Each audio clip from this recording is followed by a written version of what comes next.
حضرت حابیل اور قابل کا واقعہ تفصیلی بیان۔ حضرت حابیل اور قابل کا واقعہ قرآن مجید میں سورۃ المائدہ آیات 17 سے 31 تک میں بیان کیا گیا ہے۔ یہ واقعہ انسانیت کی تاریخ کا پہلا قتل ہے اور اس میں بے شمار اخلاقی، روحانی اور معاشرتی سبق پوشیدہ ہیں۔ اس واقعے کو مرحلہ وار تفصیل سے بیان کیا گیا ہے۔ واقعہ کی بنیاد حضرت حابیل اور قابل حضرت آدم علیہ السلام اور ہوا کے دو بیٹے تھے۔ یہ دونوں زمین پر پیدا ہونے والی پہلی نسل کے انسان تھے۔ یہ واقعہ دونوں بھائیوں ہیں کہ قربانی اور پھر حسد و غصے کے نتیجے میں رونما ہونے والے المیہ پر مبنی ہے۔ قربانی کا واقعہ، حابیل اور قابل دونوں نے اللہ کی رضا حاصل کرنے کے لیے قربانی پیش کرنے کا فیصلہ کیا۔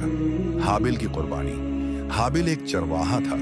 اس نے اپنی بھیڑوں میں سے ایک صحت مند اور قیمتی مینڈھے کو اللہ کی راہ میں قربان کیا۔ اس کی نیت پاک تھی اور اس نے اپنی بہترین چیز اللہ کے لیے پیش کی۔ قابیل کی قربانی۔ قابیل ایک کسان تھا۔ اس نے اپنی فصل میں سے کچھ غلہ پیش کیا، لیکن اس نے اپنی بہترین پیداوار نہیں چھوڑی بلکہ کم معیار کا غلہ پیش کیا۔ اس کی نیت میں خلوص کی کمی تھی۔ قربانی کا قبول ہونا، اللہ نے حابیل کی قربانی کو قبول کر لیا کیونکہ وہ خلوص اور بہترین چیز پر مبنی تھی، لیکن قابیل کی قربانی کو رد کر دیا گیا کیونکہ اس میں خلوص اور معیار دونوں کی کمی تھی۔ یہ اللہ کی طرف سے ایک آزمائش تھی تاکہ دیکھا جائے کہ قابل کا رد عمل کیا ہوتا ہے۔ قابل کا حسد اور غصہ۔ جب قابل نے دیکھا کہ اس کی قربانی رد ہو گئی ہے جبکہ اس کے بھائی کی قربانی قبول ہو گئی ہے تو وہ حسد اور غصے میں بھر گیا۔ اس نے اپنی غلطیوں پر غور کرنے کے بجائے اپنے منفی جذبات کو اپنے اوپر حاوی کر لیا۔ اللہ نے قابل کو تنبیہ کی اور کہا، اگر تو نیکی کرے گا تو اپنے ہی فائدے کے لیے کرے گا اور اگر برائی کرے گا تو وہ تیرے ہی خلاف ہوگی۔ لیکن قابل نے اللہ کی تنبیہ کو نظر انداز کر دیا اور اپنے بھائی کے خلاف منصوبہ بندی شروع کر دی۔ انسانیت کی تاریخ کا پہلا قتل، قابل کے حسد اور غصے نے اسے ایک خوفناک جرم تک پہنچا دیا۔ اس نے حابیل کو ایک ویران جگہ پر لے جا کر قتل کر دیا۔ یہ انسانیت کی تاریخ کا پہلا قتل تھا۔ حابیل نے قتل سے پہلے قابل کو کہا، اگر تو مجھے قتل کرنے کے لیے ہاتھ اٹھائے گا تو میں تجھے قتل کرنے کے لیے ہاتھ نہیں اٹھاؤں گا، کیونکہ میں اللہ سے ڈرتا ہوں جو تمام جہانوں کا رب ہے۔ حابیل کے الفاظ اس کی پرہیزگاری اور اللہ کے خوف کو ظاہر کرتے تھے، لیکن قابل نے اس کی بات کو نظر انداز کر دیا۔ قابل کا پچھتاوا اور الجھن۔ حابیل کو قتل کرنے کے بعد قابل پچھتاوے اور الجھن میں ڈوب گیا۔ اسے سمجھ نہیں آ رہا تھا کہ مردہ جسم کا کیا کرے۔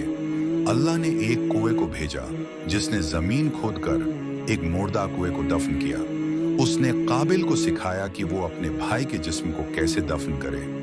قابل نے کنویں کی تقلید کی اور حابیل کو دفن کر دیا، لیکن وہ اپنے جرم کے احساس سے بے حال ہو گیا۔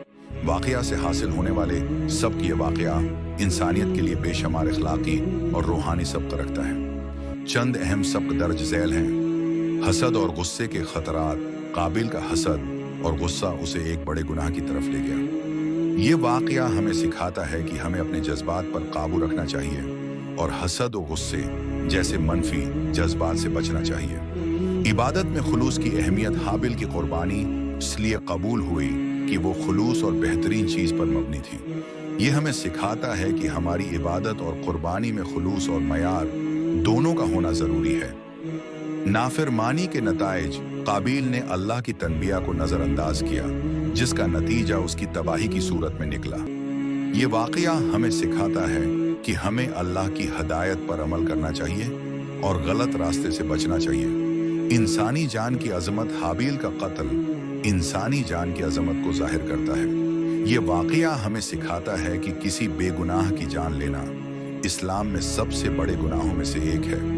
توبہ کی طاقت۔ اگرچہ قابیل نے ایک بہت بڑا گناہ کیا لیکن اللہ نے اسے توبہ کا موقع دیا، تاہم قابیل نے اس موقع کو غنیمت نہیں جانا۔